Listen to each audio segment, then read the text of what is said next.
guys, what's up and welcome back to the Smalletics YouTube channel. So I recently bought a Peloton bike and I've had lots of questions about how I'm using it, how I'm liking it, how it fits a petite or shorter body, and if it's overall just worth it in general. So I thought today I would give you guys a little review as far as what I think of it, and I'll also kind of demo it for you, show it to you guys, and we'll also, of course, go over if it fits a short woman's body, if it's comfortable, if it's optimized for that. And also we'll take a look at the app and just dive into it. So without further ado, let's jump into the video. So we'll start by talking about why I decided to buy one in the first place. Especially, you guys will know if you have watched any of my videos, I am not a huge fan of cardio for petite women. And when I say that, I mean that cardio has a place in any program. It has a place, but it should not be the center hero of your fat loss program. It should be like the sidekick to your strength training and your proper nutrition. And that's what I'm always saying on this channel. So before you're like, whoa, April got a cardio machine, just know I do cardio and you should probably be doing cardio too. It's just a question of how much and what is the intensity level, because as you guys have heard me say, if you do that as your primary form of exercise with a fat loss goal, it probably is not the best route for fat loss alone. And if you do too much, it backfires. It causes crazy appetite, hunger hormones. It leads to this really nasty cycle where you're eating and then trying to exercise it off, and now you're overeating and now you're over exercising, and you start to produce cortisol in your body, which is a stress hormone, and your adrenals get fatigued, and you just cannot lose fat when your body is in this like very stressed state. So that's just like my little disclaimer to tell you guys, cardio is not your best friend, but she's in like the group of friends, she's like your best friend's friend. So she's there, but she's not like your best friend. You wanna be strength training, you wanna be lifting those weights, improving your metabolism rather than trying to burn as many calories as possible doing cardio. That being said, cardio still has a place. It's used to help supplement your calorie burn for the day. It's there to help you fat burn as well, but that's in addition to your strength training and your nutrition. So the reason I ended up getting a Peloton is because with all the events of this year, my step count started going down significantly. I think in January, pre-shutdown, I was probably at like 10,000 steps a day, and it started getting down to like 2,000, 4,000, really, really low. So I started jogging to help increase my step count in the early months of this year, so like March through June, and my body started to get really worn down from jogging. I don't enjoy jogging, I don't like it, I don't have fun doing it. It's a very high impact activity, so it's a lot of pounding on the joints, and I found that I was starting to I was going to bed with crazy soreness, not sleeping well. It was just too much impact for me as a former athlete, but it is a lot of impact for anyone. So then I switched to walking more, right? I was like, okay, I'll go take an hour-long walk at lunch. However, I don't really have time to do that with everything I do, and I'm sure you're busy too. So I needed to find something that was lower impact than running, but more time efficient than walking. And I love biking, I love cycling. Back when I first moved to New York, or even before then, I did a few soul cycle classes, really enjoyed it. I just love the fun element to it, the fact that you're kind of like dancing on a bike.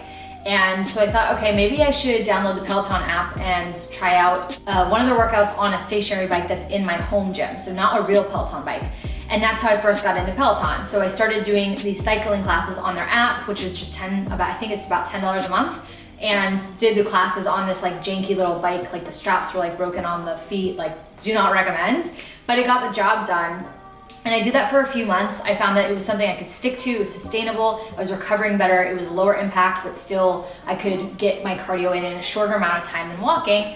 And that's when I decided to make the investment in purchasing the entire bike, especially because our gym did close for a little bit and I didn't have access to this bike. So I thought, okay, there's going to be a point where I won't have access to a machine again. I'd like to have one in my home. That being said, I ordered one in end of July and it came in October. So there was quite a bit of a delay. That's the first thing I will say. It might take some time to get your bike, so just watch out for that. So I will start off by saying that it has really become my step count replacement. I use it in a similar way, and I'll give you an example. I strength train in the mornings. That's what I do 5 days a week. And I do also a little bit of cardio in the morning just by way of the commute to where I work out now. And then at the very end of the day, after sitting all day, doing work at Smalletics HQ, I get up, come up to my apartment, and I hop on my Peloton for usually 10 to 20 minutes roughly. And I cycle at a low intensity. I barely break a sweat. Sometimes I don't even change into workout clothes. Like I just hop on and I just get my legs kind of flushing out. My heart rate's probably around 120 beats per minute, which is about a fast walk. But I could hold a whole conversation. I could play video games. I can read. I can watch TV. I can talk on the phone. It's not strenuous activity. And I've kind of just used that to replace that step count. It's a little harder than walking, but a lot easier than running. And I do that at the end of every day. So the only time I've really been doing those structured Peloton classes is on days when I'm not strength training or days when my movement was really, really, really bad and I need to have a more, I feel like my body needs that extra work. So I would say I only do a structured high intensity class with one of the Peloton instructors like once a week. My favorite are the groove classes, and I'll do one between 30 and 45 minutes. So I'm not using the Peloton every day to do high intensity classes or HIIT classes. It's not the goal. I'm using it to just get my general activity levels up so that I'm not so sedentary. And I think that a lot of us are in that same position this year.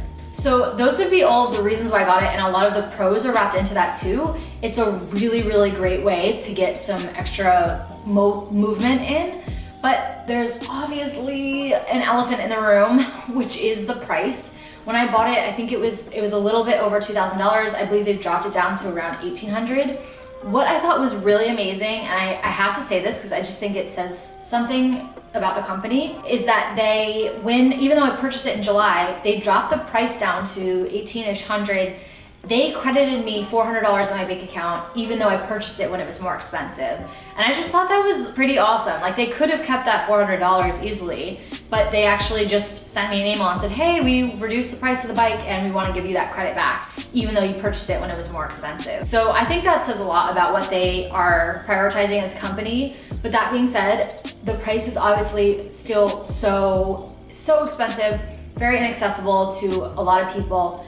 You can save up for it, but you really want to feel like it's going to be worth it and you're going to use it every day, right? So price is the obvious elephant in the room. That being said, it is a very high quality bike.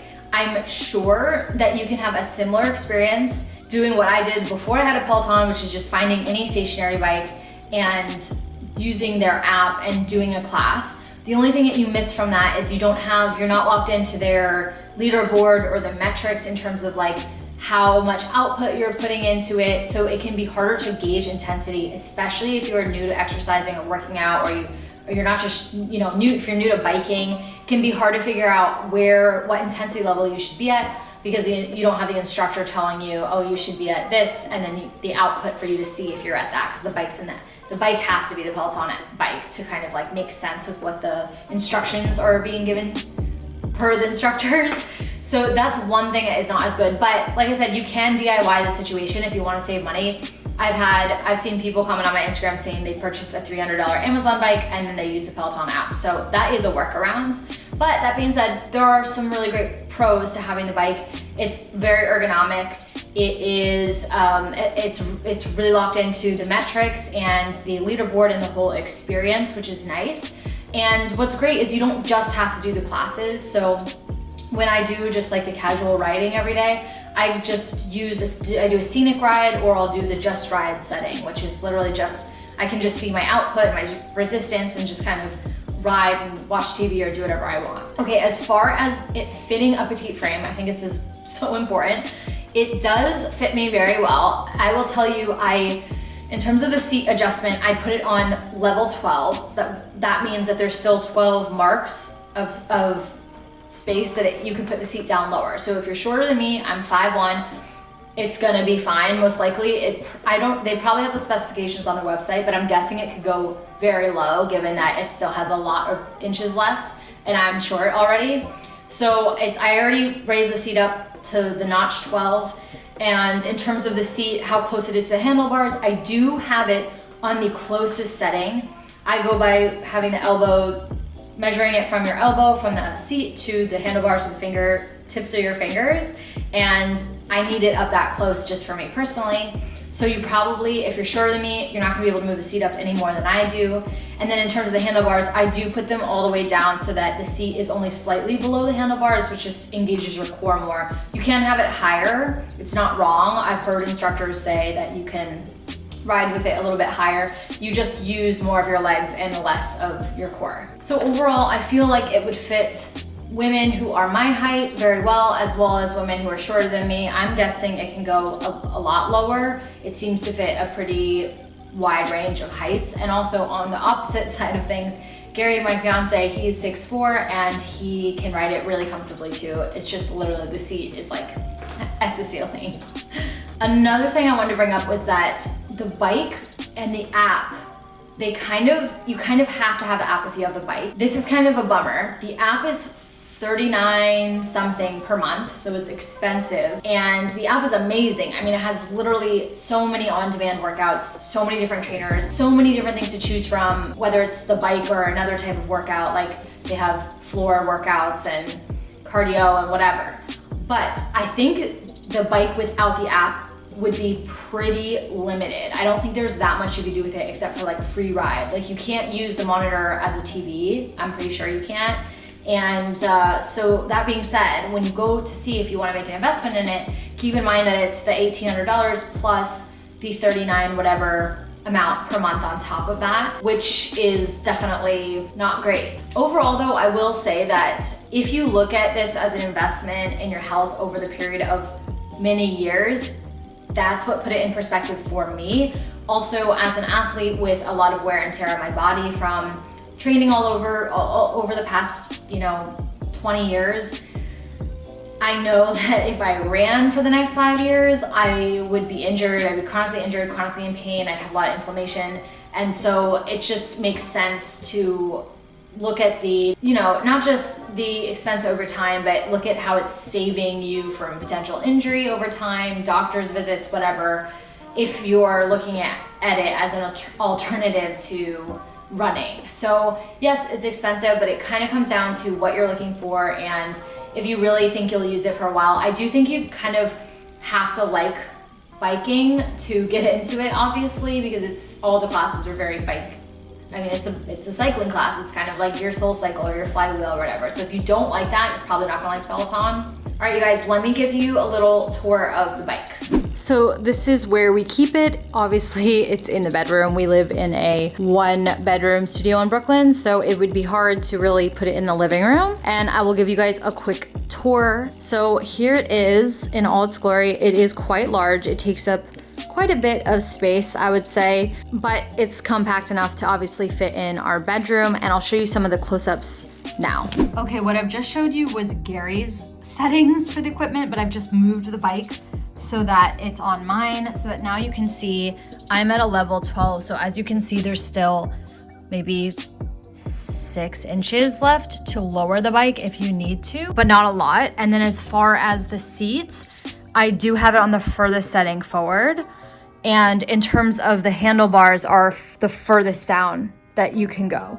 So I would say there is not too much room for adjustment. I'm 5'1", but I think that you could lower this seat and keep these where they are and it would still fit. But you might want to check their site to see their specifications on that. But yeah, besides that, it's great. This is the screen. Hello, it is pretty large and in charge.